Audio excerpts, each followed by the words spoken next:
I'm Rachelle Archer, and you're listening to The Artful Leader.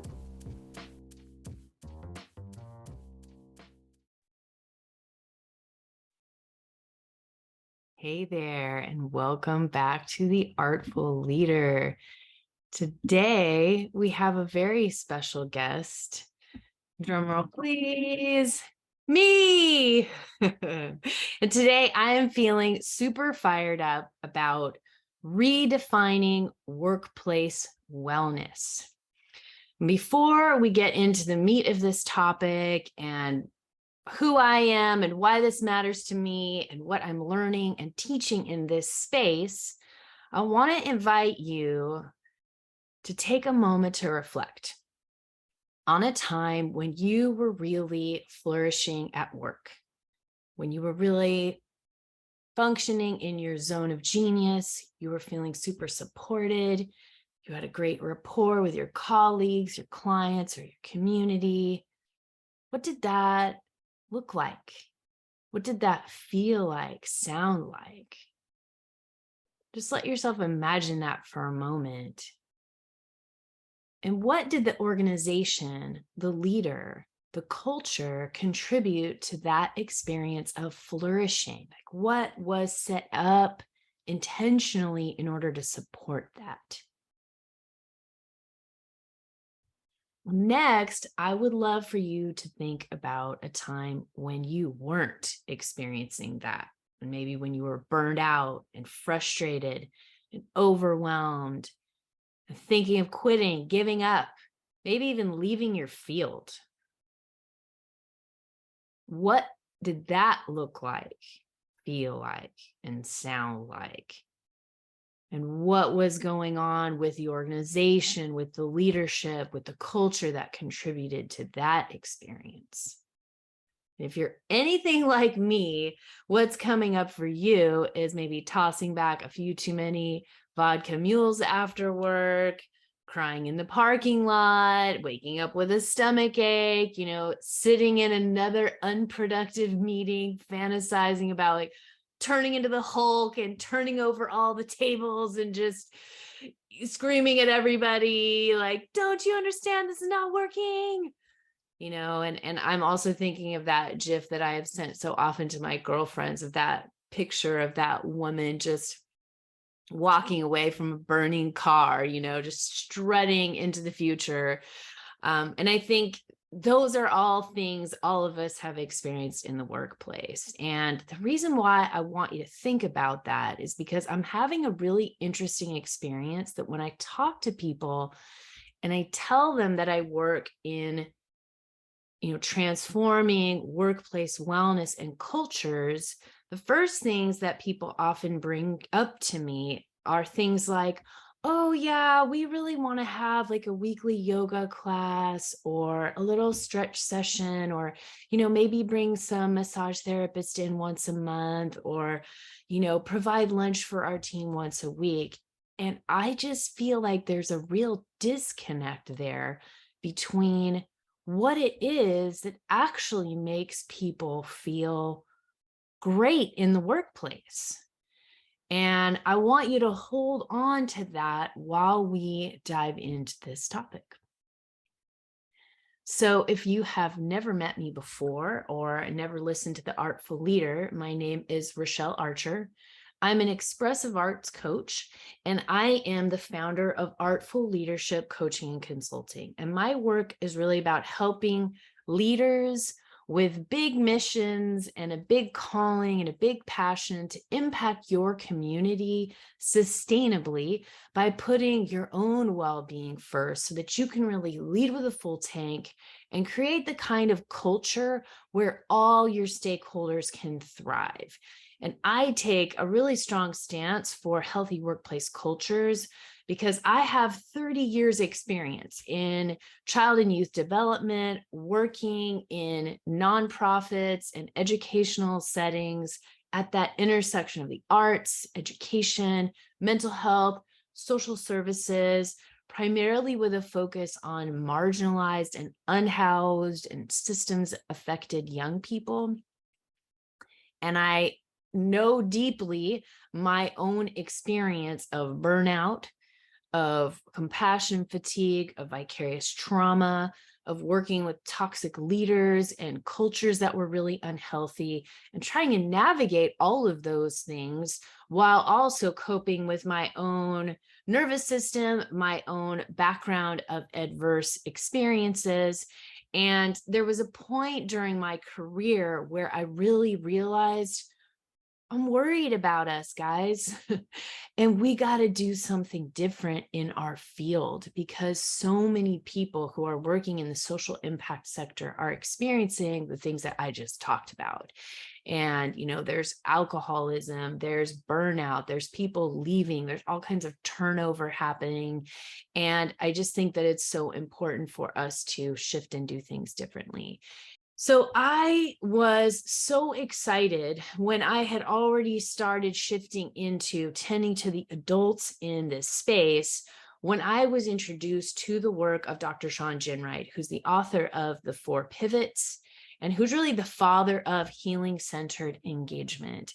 And even though that framework is really created to help us serve Black youth in more effective ways, there's so much in that model that really is relevant to all of us working in this sector. And he calls us into 3 levels of healing.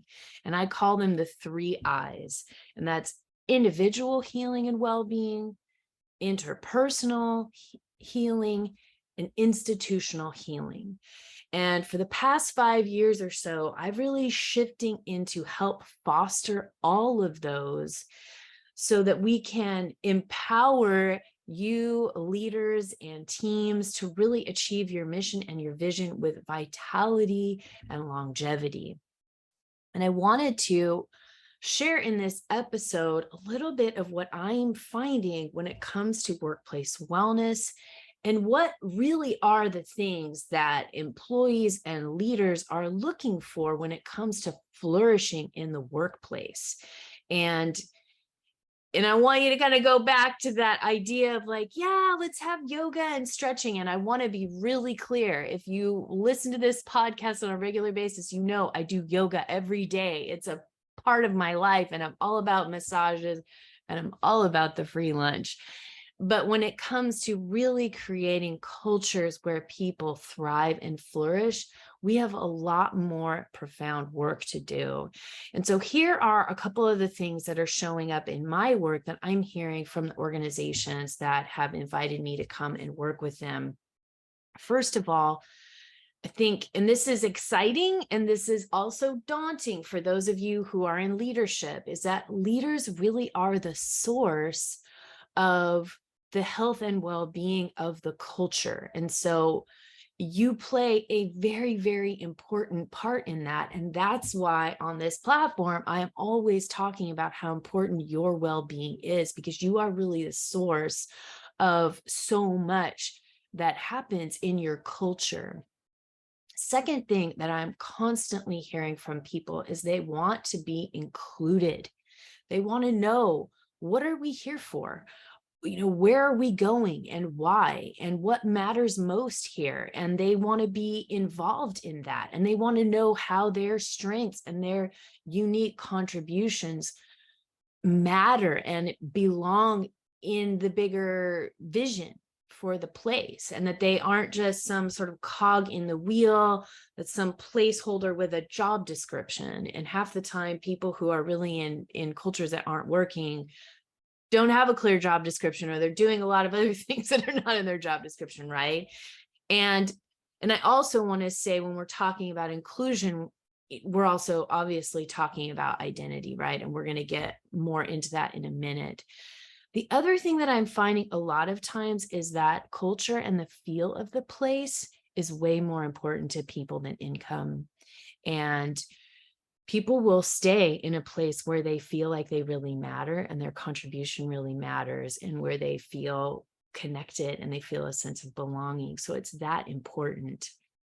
The other thing that I'm finding is that folks are really longing, especially after everything we've been through in the pandemic with isolation and Zoom burnout and all those kinds of things. that people are really longing for meaningful, engaging, multi-sensory kinds of experiences of connection and reflection and rebuilding and reimagining. And that is where expressive arts is really uniquely suited to help. And we'll get into that a little further today. But and I think lastly is that it's got to be a collective effort. And I want to share two quotes from one of my favorite little books called Burnout, The Secret to Unlocking the Stress Cycle by Emily and Amelia Nagoski. And they say, wellness is not a state of being, but a state of action. And so I firmly believe that building wellness has got to be something that we're actively working at all the time collectively. And the other thing that they say in their book is that the cure for burnout isn't and can't be self-care. It's not something like, oh, go do your self-care. No, it's something we all have to do together. It has to be all of us taking care of each other. And I recently read a really interesting article on MIT Sloan, and it's called Why Every Leader Needs to Worry About Toxic Culture. And I want to make sure to share the link to this in the podcast notes. But they identified 5 toxic traits that really rose to the top when it came to people evaluating their workplace culture and things that were predictors of people leaving their jobs. And there were 5 toxic traits that I think are really important for us to be aware of. And even though a lot of this comes from corporate America, I feel like these things still show up in really insidious ways in nonprofits and educational settings as well. So here they are. Number 1, disrespect. Number 2, non-inclusive. 3, unethical. 4, cutthroat. And number 5, abusive. And I'm going to kind of share my spin on these things based on my experience of 25 plus years working in nonprofits and what I'm seeing now when I'm working with organizations. When it comes to disrespect, this is a huge thing that comes up. And this is why I'm like, when we're talking about, having yoga sessions and stretching and meditation and stuff available to our staff, that's great. That's a great way to set people up to take good care of their own stress response. But disrespect and feeling like your coworkers or the leaders in your organization do not respect your time, they do not respect your efforts, they don't respect the way they communicate with you. All of that is huge. And I'll give an example. I was working with a team that used Slack as a way to communicate, as many organizations do. And there was a person who was in a management role who was communicating with other folks on his team and thought, oh, because we have this like easygoing way of working with each other, that it was okay to speak to colleagues in a certain way on this sort of secret or casual Slack line, when really the other folks on the team were being super offended by the way this person was talking to them.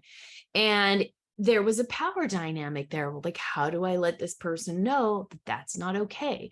So that's just one tiny example of how disrespect shows up, right? Then number 2, non-inclusive, right? And this is one of the number 1 indicators of people leaving their jobs, that they're going to leave, is when these kinds of harms are happening, when people's identities are not respected and celebrated and included. This is really harmful, right? So as leaders and as organizations, it's super important for us to be aware of what's happening when it comes to race, ethnicity, religion, age, sexual orientation, gender, ability, socioeconomic status, immigration status. All these different things must be included. We have to treat people like we care about these things, because on the other side of inclusion, in my opinion, is mattering and belonging. And And when I shared a little bit about things that come up in my work, things like including people in decision making that impacts them, right? That is super important. And the other one, unethical, right? And this could be in terms of just being completely out of compliance with things that, are holding your field together. And it could also be other things like boundaries or just not following the agreements that you and your organization have, where there might be also a lack of transparency and secrecy or different things like that cause people to feel like they can't have trust, that there isn't any integrity in the organization or in the leadership. It is very important for us to take a look at what's going on ethically within the organization that might be causing a lot of stress for people and mistrust. Cutthroat was number 4, right? And this is where people are unintentionally or even unintentionally in competition with each other in unhealthy ways. And I've seen this where leaders kind of pit folks against each other, or there's things that are happening behind the scenes, or, behind closed doors, folks are talking about each other, or they're being pit against one another. Or you've got folks working in silos and there isn't this sense of collaboration. And Adam Grant, who's an organizational psychologist, talks a lot about the importance of really uplifting the folks on your team who are uplifting others, rather than rewarding people who just move forward and do stuff on their own and complete goals and maybe look all shiny and great, but what's happening to everybody else on the team, right? So those cutthroat things really can be damaging. And then lastly, straight up abusive, right? When there are harmful power dynamics, when there's outright just lack of care and just outright harm happening to people in the workplace, with people screaming and shouting or writing really inappropriate kinds of emails or communication, or just disregarding people's human rights in the workplace, right? And we know that this happens. And the thing that I think is really interesting is that most of this stuff is relational.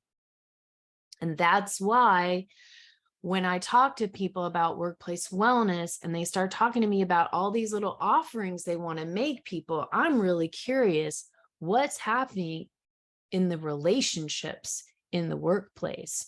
And how do we tend to those? And before we get into that, I want to talk a little bit about the cost of not building healthy workplace cultures, or not tending to these various toxic traits that might be showing up with disrespect, inclusion, ethics, cutthroat competition and abusive behaviors that are going on. What's the cost when we don't handle these things? I recently read a Gallup article, and this is for those of you who really like numbers. Disengaged workers, or folks who just don't feel engaged, cost the world approximately $7.8 billion in lost productivity. That's huge. Also, in an article that I read, the article that I mentioned earlier, that MIT Sloan article, talks about how cultural toxicity translates into physical illness. And when employees experience injustice in the workplace, the odds of suffering a major disease, including coronary disease, asthma, diabetes, and arthritis, increase, listen to this, by 35 to 55%. And in 2008, there was a study done that estimated that a toxic culture cost employees $16 billion in healthcare costs in the United States. And when you think about how most people get their health insurance through their workplace, the costs are astronomical. So it's really important for us to get honest and courageous in our conversations when we're talking about what it means to foster well-being in the workplace. So I want to get into this a little bit, and I want to go back to those 3 I's that Dr. Ginwright describes, right? That individual, interpersonal, and institutional well-being. So what are we talking about? When it comes to the individual, we want to take a look at the relationship to self. How are people really taking care of themselves? What is their tolerance to stress? What is their understanding and their awareness of their own nervous system and how their adverse experiences might be impacting their well-being? Do they have a clear sense of purpose? Do they understand the boundaries? Do they know how to have clear boundaries? Do they know how to communicate what they need, what's working for them or what's not in healthy ways? Do they know what's expected of them? Do they feel supported? And are their identities and contributions included and celebrated? Do they get to be a part of decisions that impact them? So these are all the things that we take a look at when I go in and work with leaders and teams. Number two, at that interpersonal level, we're really looking at the quality of the relationships in the workplace, right? Are they collaborative, or are people in competition? Are they in silos? Are they just completely disconnected? What is communication like in the organization? What's the tone? And do people think, oh, because, we're in this nonprofit setting and there's not a whole lot of us here and we're working with young people, we can be really casual and we can talk to each other in certain ways or joke in certain ways that are actually really harmful? Or what kind of tone or language is the leader using? And what does that look like? And once again, are teams included in decisions that impact them? And what kinds of systems and agreements do the team have in order to function together? And some of the things that we've learned from restorative practices are that, first of all, we want to make sure that we have places for expression of feeling, that communities thrive when we have a place for people to express all the feelings that are coming up. And then we want to make sure that we're maximizing the experience of positive feelings, and we want to reduce the amount of time that people are having negative experiences in the workplace, right? And so I think that it's really important for us to normalize conflict, and that we know that there's going to be challenges, there's going to be communication issues, and that folks have tools for doing that in the workplace, that we design our relationships with one another with intention, and that we also have restorative protocol in place so that if things kind of go sideways, we know that might happen. And so what's the protocol and what is it that this group of people wants to do in the event that those kinds of things come up? And how are we sharing learning amongst everyone in the space? And how are we sharing power and learning from one another? So there isn't just one charismatic leader or one charismatic team member, but everybody gets to contribute. So that's what I do when I'm looking at the interpersonal level. It's kind of all those things. And then when we're looking at institutional wellness, to me, that really means institutionalizing wellness, right? And a really great book, Start With Why by Simon Sinek, talks about how we need to look at our values as verbs. So when we have these beautiful concepts like integrity, equity, diversity, inclusion, compassion, or whatever it is that's in our list of values that we share with our new employees that we've got on some cool plaque on the wall, what do those things really look like in action? So what does it look like to demonstrate integrity in your organization? And what does equity, diversity, and inclusion really look like on a day-to-day basis so that we can check ourselves when we're in various situations? And so the organization has a way to monitor that and take a look, like, are we living up to our values? We also want to make sure that the mission and vision are clear and that we are creating processes as an institution where everyone has ownership in those things and that they can really see themselves in those things. And lastly, James Clear, the author of Atomic Habits, he says You do not rise to the level of your goals. You fall to the level of your systems. So if you do not have systems for implementing these kinds of wellness, practices and traditions and routines, how are you going to make all these wonderful values come to life in your organization? And so it's really important that we take a look at how embedded these things are in our daily life in the organization. What kinds of routines do we have for checking in on people and finding out how they're doing? How are these things showing up in the way that we create our annual calendar? Are we honoring the different seasons of the work? Are we acknowledging, hey, this is a time when we know we've got a big push, and after that, we're going to rest, we're going to reflect, we're going to make meaning, and then we're going to redesign and move forward with more clarity and more purpose and more collaboration? And what kinds of briefing and debriefing and reflection are embedded in the way you do business? And my friend and former colleague, Keisha Lynn Elliott, always used to say in the workplace, and I think she had a bench that this was painted on, and it said, "A dream without a plan is just a wish."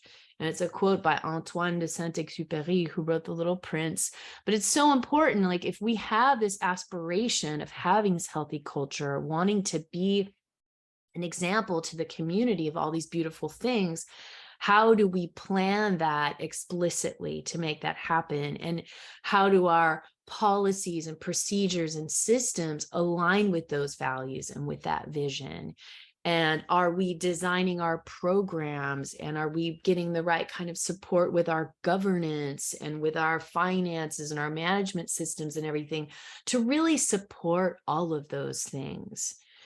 And as I said earlier, one of the things that I have found is that taking time to reflect on these things and making sort of sacred creative spaces where people can reflect on how it's going in the organization at these three levels, and use our imagination and our creativity and our playfulness to create something new in the workplace is really powerful.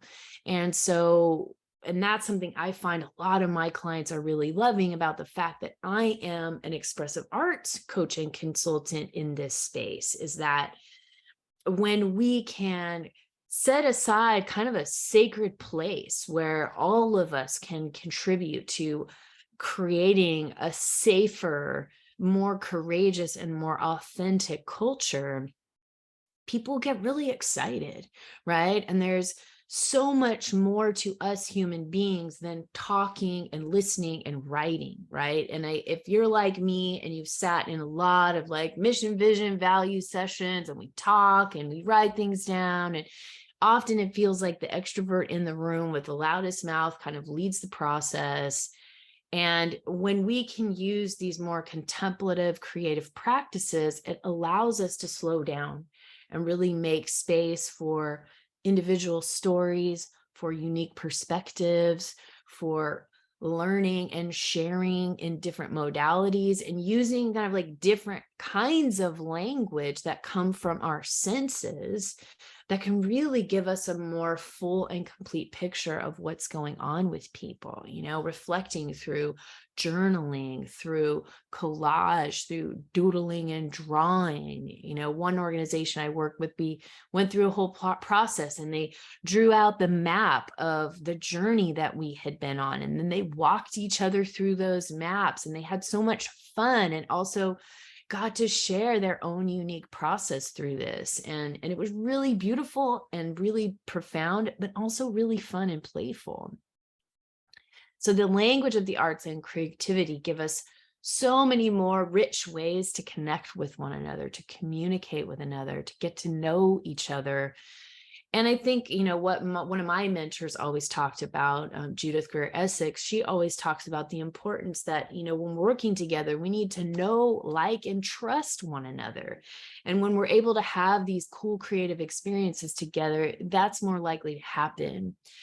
And when we can have these kind of luxurious and spacious places to reflect, that's really impactful for people, because especially when we're in these social impact places where we're just spinning our wheels all the time, so much can get missed. And this helps us really become more proactive and for everyone to feel like they're a part of that. And the last thing that I want to say is that expressive arts coaches and consultants and therapists, we use what's called low skill and high sensitivity methods, which, a lot of times people will be like, yikes, I'm not an artist. And you don't have to be an artist to employ someone like me to help you, because we know how to sensitize folks to the topics at hand, to the inquiry at hand, and to use processes that are, highly sensitized, but don't require a lot of skill.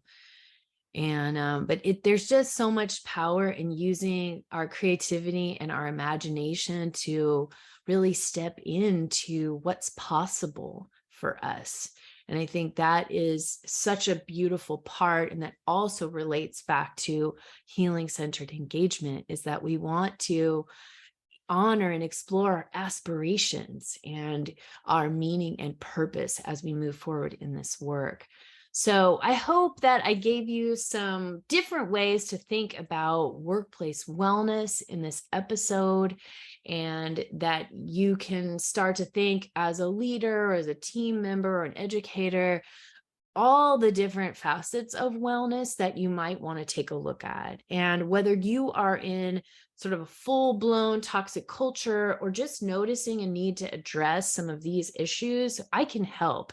And if you would like some support with coping with issues like this that are going on in your workplace or your job, I love to coach leaders and managers and folks who really want to kind of get out of a stuck place and move forward. If you want to lead differently, or if you really want to engage your whole team or your whole organization in a transformative wellness process to really transform your workplace culture, that is what I'm all about. So reach out using the link in the liner notes. I'm offering free consultations for anyone who listens to this episode. And if none of this really is relevant to you, I'm sure you know somebody who's, dealing with some of this stuff. Pass it on to them. I would love to support you. And just in closing, I want to say something that I want to leave you with. And that is that here in the United States, we spend about 90,000 hours of our lives at work. Let's make those hours worth living together.